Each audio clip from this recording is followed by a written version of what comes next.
Période de vacances pour moi, toujours une période qui est assez agréable, on va pas se le cacher. Mais aussi un moment où c'est un peu le stress avant de partir, puisque, comme d'habitude, je vous l'ai déjà dit, j'aime vous proposer du contenu, même quand je suis en vacances. Et c'était donc le but pour moi de passer un peu plus de temps sur les clubs de Bundesliga. J'adore faire ça, vous le savez. Et justement, c'est l'occasion pour moi de consacrer une petite quinzaine de minutes à chaque club qui a fini du coup européen. J'ai commencé par prendre les européens, je trouvais intéressant. Sachez qu'il y a déjà de disponible la vidéo sur Freiburg ou sur encore l'Eintracht Francfort qui est disponible sur la chaîne, et je vous invite grandement bien sûr à aller les voir. Aujourd'hui on parle de l'équipe qui a fini championne en pokal, le VfB Stuttgart, qui a vécu une saison assez belle et qui finalement sera encore au rendez-vous en Europe l'année prochaine, et c'est donc largement mérité. Petit focus sur Stuttgart. La saison dernière, qu'est-ce que ça a donné? Et bien sûr, qu'est-ce qui est en train de se passer du côté du VfB? Très très simple, du coup, on part sur le grand angle. Moi, je voulais reprendre avec vous cette série en abordant le point déjà sur les choses qui s'étaient passées, surtout là, lors de la trêve estivale de la saison dernière. Important parce que c'est le début où là tout part. Et bon, il y avait pas mal de changements. Il faut savoir déjà que le VfB a fini 3e de Bundesliga, ce qui est excellent. Surtout quand tu sais que le club, il n'y a pas si longtemps que ça, était en Bundesliga 2. Donc, le fait d'avoir fini 3e de Bundesliga démontre à quel point ils ont été solides. 3e, je dis 3e, peut-être qu'ils ont même fini de ouf. Hein. J'ai un gros doute là-dessus, mais bref. De toute manière, la saison de ce VfB Stuttgart avait été très très belle et leur a permis d'accéder à la coupe aux grandes oreilles et à la compétition la plus incroyable que l'on puisse jouer pour un club, et ça c'est déjà très très valorisant. Alors un point important pour moi, c'est d'analyser déjà les départs, parce que ça partait de là, hein. Il y avait déjà Sekou Guirassy, 18 millions à Dortmund, c'était pas rien. Il y avait Waldemar Anton, 22 millions à Dortmund également. Ito au Bayern. Déjà là, tu as les deux plus gros clubs de Bundesliga qui viennent te rafler tout ce que tu avais potentiellement su mettre en valeur tout au long de la saison. Tu as Anthony Rouleau qui arrivait définitivement du stade rennais. Et donc, voilà, tu avais un bilan... non, tu avais Anthony Rouleau qui partait au stade rennais, pardon, je dis n'importe quoi. Et donc, tu avais un bilan qui était plus ou moins intéressant, avec une bascule financière assez saine et des départs importants. Et dans les arrivées, c'est là où ça va être intéressant. C'est que le VfB a quand même su bien se relever, parce qu'ils avaient déjà été chercher Ermedin Demirovic pour compenser le départ de monsieur Serhou Guirassy. Donc voilà, il y avait du Denis Sundav qui était acheté définitivement également de Brighton. Tu mets quand même déjà là quasiment 50 millions sur 2 attaquants. Ça démontre à quel point tu as envie d'avoir une belle arme offensive. 2-3 petits coups réalisés notamment le petit Lucas Yanquez cette saison qui a été acheté à 6,5 millions. Ça, c'est un transfert qui s'est fait durant le mercato hivernal. Tu avais du Leveling, tu avais du Chabot qui était arrivé de Cologne et qui a plutôt fait d'excellentes choses. Et voilà, on voit qu'ils avaient recruté Anthony Rouleau en début de saison et à la fin de la saison, ils le vendent 13 millions. C'est plutôt un joli coup. Le coup est également Leonidas Stergiou qui est assez intéressant parce que 2 millions pour un joueur aujourd'hui, si tu regardes un tout petit peu sa fiche, Leonidas Stergiou, aujourd'hui, ça en vaut 5. Bon, il n'y a pas une nette augmentation. Je pensais qu'elle était plus flagrante. Ça reste un joli joueur qui avait été chercher le club. Et voilà, Anthony Rouleau, c'est le bon exemple de la bonne gestion du club. Acheté 3 millions, vendu 13, et aujourd'hui, il en vaut 10 du côté du Stade Rennais. Donc voilà, il y a plutôt un joli petit coup réalisé par le club. Il y avait le prêt de Fabian Rieder aussi, qui était un joueur que j'avais trouvé assez intéressant et qui n'avait pas su s'imposer du côté de Rennes, qui était par là. Tout ça pour dire que le mercato, moi, quand tu le regardes, tu te dis déjà, ils ont su compenser le départ de Sekou Guirassy en achetant définitivement Undav qui était déjà prêté et en compensant par l'arrivée du 3e meilleur buteur de Bundesliga, si je dis pas de bêtises, la saison dernière, Ermedin Demirovic. Puis aujourd'hui, quand tu regardes Ermedin Demirovic, il a fait une très très belle saison. Et en plus de ça, il vaut 22 millions. Il a quasiment pas perdu de valeur marchande. Donc ça démontre que, d'un point de vue de la défense, il y avait eu l'achat de Finn Jetschke du côté de Nuremberg et le petit Al Dakil qui est arrivé du côté de Burnley. Des joueurs assez intéressants et des coups tentés pour compenser les départs de certains joueurs importants. Je dirais que c'est plutôt malin de leur part. Pas facile aussi de se projeter dans cette nouvelle saison parce que il y a la Champions League, c'est une compétition en plus quand tu sais que le club n'avait pas reconnu l'Europe depuis sa montée, avait vécu des saisons un peu compliquées. Là, le fait de les retrouver du coup en Ligue des Champions montrait à quel point il y avait eu un énorme step entre la saison d'avant et la saison qui qui venait de s'écouler. Donc ça, c'est très, très valorisant pour eux. Hein, bravo à eux. Et je pense que réellement, ben, ça démontre aussi à quel point cette équipe de Stuttgart avait de la qualité. La saison a été très, très belle parce que le bilan, il est quand même ultra positif, si je vous le montre rapidement. Bien sûr, donc la Bundesliga, le club n'a pas été au niveau espéré, il termine 9e de Bundesliga, on le voit ici, 9e avec 50 points. À titre de comparaison, le premier européen, c'était Mainz, du coup, qui finit à 52 points. Ils étaient pas si loin, mais ils échouent quand même à cette mission-là, et c'est quand même important de le dire. Et puis, la seule option qui leur a permis de décrocher l'Europe, vous l'avez vu très certainement compris, c'est cette DFB Pokal, et c'est ce parcours en Coupe d'Allemagne qui a été excellent. Parce que le parcours en Coupe d'Allemagne, certes, il n'a pas été, comment dire, transcendant de par les adversaires affrontés. Mais à la fin, il y a quand même un titre. Il y a quand même voilà, cette finale qui est remportée face à l'Armina Bielefeld. Tout le monde se disait, est-ce qu'ils vont réussir à le faire? Bah oui, ils l'ont fait. Ils ont battu l'Armina et sans trop de problèmes. Là où beaucoup d'équipes de Bundesliga s'étaient clairement cassé la gueule, on peut le dire. Donc c'est ultra valorisant. C'est ultra valorisant pour eux. Ils remportent la DFB Pokal. Ils se qualifient du coup pour l'Europa League. La saison prochaine, ce sera de l'Europa League. Et finalement, ben, cette DFB Pokal, elle sauve littéralement tout toute leur saison. Il y a pas d'autre terme parce que, bah oui, si aujourd'hui tu n'avais pas remporté cette DFB Pokal, tu aurais terminé 9e, non européen, et tu aurais retrouvé un petit peu les bas-fonds des classements de Bundesliga. Tout à savoir qu'ils ont bel et bien joué la Super Coupe d'Allemagne. Maintenant, je me souviens qu'ils avaient perdu 6-5 au tir au but face à Leverkusen. Voilà, vous avez là le petit ratio. Donc tout ça pour dire que la saison, pour moi, le bilan de Stuttgart en 2025-2026 reste positif. Il y a un titre qui est majeur. Il y a une saison en Bundesliga qui a été impactée, je pense, grandement par un aspect, c'est la Ligue des Champions. 8 matchs de Ligue des Champions, pas une mauvaise équipe en soi, mais à la fin, ça ne se qualifie pas pour les tours de barrage, et c'est vrai que ça a été la déception.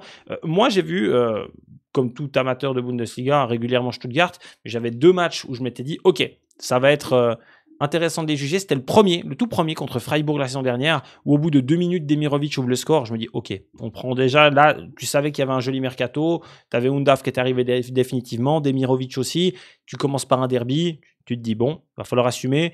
Et au final, Stuttgart s'incline 3-1 et Freiburg sera un très bon match. Et je m'étais dit, ok, je m'attendais peut-être à mieux de cette équipe du VfB. Je les ai vus une deuxième fois où là, ils m'avaient littéralement impressionné. C'était lors du tour, le tour de tableau de la Ligue des Champions et la confrontation face à la Juve, où la Juve a littéralement été dominée pendant 90 minutes et ils avaient arraché la victoire à la dernière seconde du match et c'était totalement mérité. Une stat qui est très intéressante, ils finissent la saison avec un plus 11 d'un point de vue du goal average, là où par exemple, alors Mainz qui avait fait une belle saison offensivement est à plus 12, mais devant eux, exemple, Leipzig finit à plus 5. Le Werder finit à plus 3, à moins 3, pardon. Freiburg, qui a fini du coup 5e, finit même en négatif, là où le 9e finit en positif. Ça démontre quoi? C'est que offensivement c'est très très bon, mais que défensivement, ça peine un peu, et je pense qu'il y a certains matchs clés qui ont été perdus par le VfB, et c'est pour ça qu'ils n'ont pas su déjà se qualifier directement via la Bundesliga, mais puisqu'ils l'ont fait via la Pokal, je dirais que l'essentiel est sauf. Qu'est-ce qui s'est passé dans cet effectif durant la saison, du coup l'entre-saison? Qu'est-ce qui a déjà été fait et qu'est-ce qui pourrait être encore fait? Déjà pour commencer, vous avez l'effectif du VfB, vous avez un bel effectif avec notamment Alexander Nöbel qui a bien bourlingué et qui était en prêt du côté de cette équipe de Stuttgart et qui, selon nos sources, devrait repartir. Donc contrat, non, il a été renouvelé. Ils ont renouvelé le prêt. Je me dis des bêtises. Le contrat a été renouvelé, vous voyez, 30 juin 2026, mais il est actuellement prêté par cette équipe du Bayern. Est-ce qu'il restera? On va pas se le cacher que ça reste un énorme gâchis. C'est Alexander Nöbel. Moi, j'ai pas honte de le dire. Ensuite, ce qui va être intéressant de constater, c'est un tout petit peu les départs, les arrivées dans cette équipe. Et ça, bien sûr, ça a un impact non négligeable. Si on revient un tout petit peu sur l'anglais des transferts et qu'on regarde ce qui a déjà été fait durant cette saison. La voici. Hop là, on va afficher ça. Voilà. Pour le moment, c'est relativement calme avec des joueurs qui reviennent en prêt et surtout Alexander Nöbel qui a à nouveau été prêté. Donc, c'est pas non plus la grande euphorie du côté du VfB Stuttgart.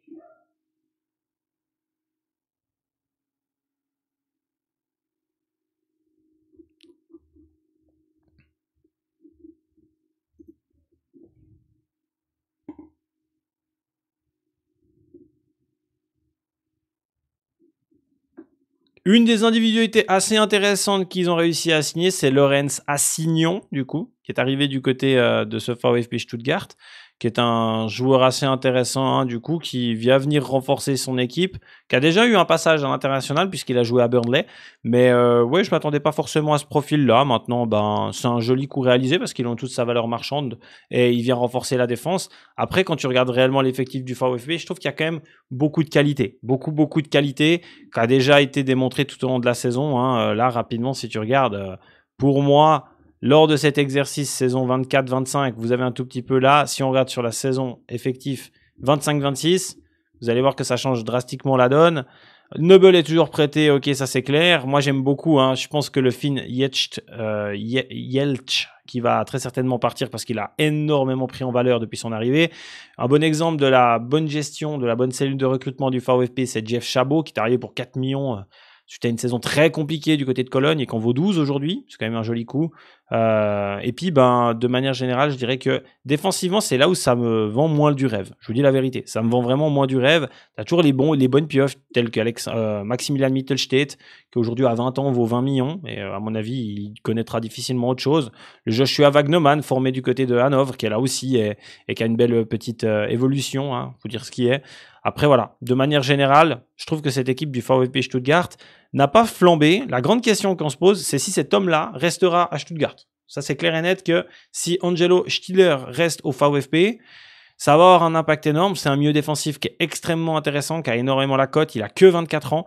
Il a déjà été pisté par plusieurs clubs tels que Liverpool, si je dis pas de conneries. Ça a 45 millions de valeur et c'est clairement une des portes de sortie qui pourrait clairement booster les finances du VfB. Mais ça, je suis même pas sûr et certain que ce dernier risque de partir parce que, a priori, aucune source nous dit qu'il devrait y avoir un départ. L'autre joueur qui en vaut aussi gros, c'est le petit Enzo Milo, le français, hein, qui a été très très bon durant l'Euro des moins de 21, vous le savez, et qui aujourd'hui vaut 35 millions, qui a encore quelques années de contrat en plus, qui a une belle évolution hein, depuis qu'il est parti à Stuttgart, hein, formé à Monaco après à Stuttgart.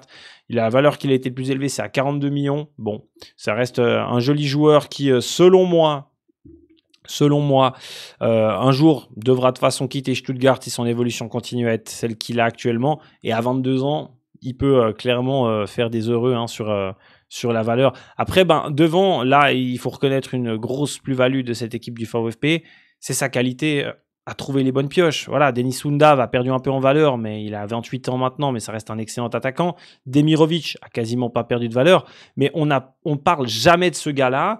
Et Nick Voltmad, c'est vraiment un des joueurs justement qui démontre que la cellule de recrutement du VfB travaille extrêmement bien. Parce que si tu regardes un tout petit peu son historique transfert, c'est acheté, non, c'est même pas, c'est transféré libre de tout contrat par le Werder, donc même pas transféré. Et 2 saisons après, on a une évolution du prix qui est drastique. Hein, voilà, le type, il a littéralement explosé. 2 matchs avec la sélection allemande.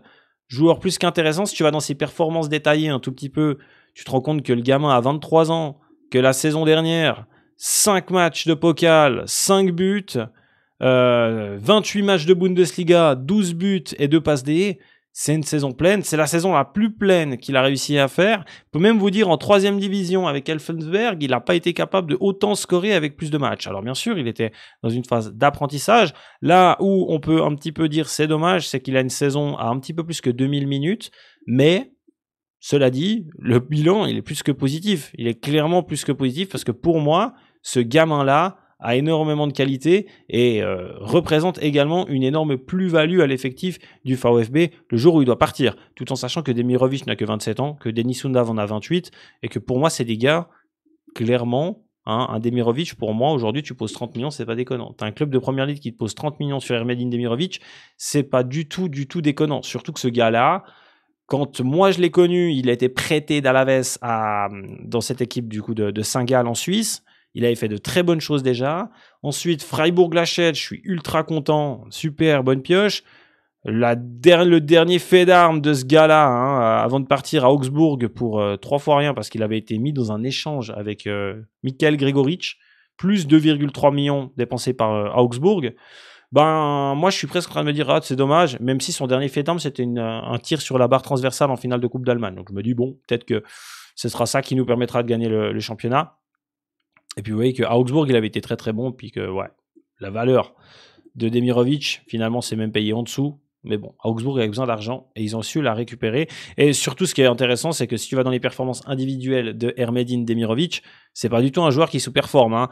2024-2025 en Pokal, c'est un but, 4 passes décisives. Donc c'est très très bon. Puis au niveau de la Bundesliga, il remet 15 buts, 2 passes D. Alors oui, hein, la saison 23-24 est sa meilleure puisqu'il va mettre 15 buts et 10 passes décisives. Mais Augsbourg jouait pour lui. Là, il arrive dans une équipe qui joue pas pour une individualité, mais plus pour un collectif. Et quand tu regardes un petit peu toutes ces stats, oui, la saison 2020-2021, sa première saison à Freiburg est intéressante, 5 buts, 10 passes décisives, c'est pas mal du tout, hein, qu'on se le dise. Mais ensuite, 2021-2022, c'est compliqué. Hein. Ouais, franchement, 2 buts, 3 passes D, c'est compliqué quand tu joues 31 matchs. Tu as une vraie baisse de régime, le gars a surbondir à Augsbourg, et bravo à lui. Hein. Bon rebond à Augsbourg. Hein, la première saison, elle est pas trop mal, la deuxième saison, elle est excellente. Bon, ça reste sa saison de référence à ce Ermedin Demirovic. Bon, on a analysé un petit peu tout ça. Est-ce que je suis surpris qu'il n'y ait pas beaucoup de transferts? Je sais que le VfB est intelligent et que c'est très tôt dans le mercato. Il peut y avoir encore des arrivées. Il faut savoir que je tourne ça, on est mi-juillet. Peut-être que vous regardez cette vidéo plus tard et que le VfB a cassé sa tirelire sur plusieurs joueurs. Mais je pense pas que ça va être le cas.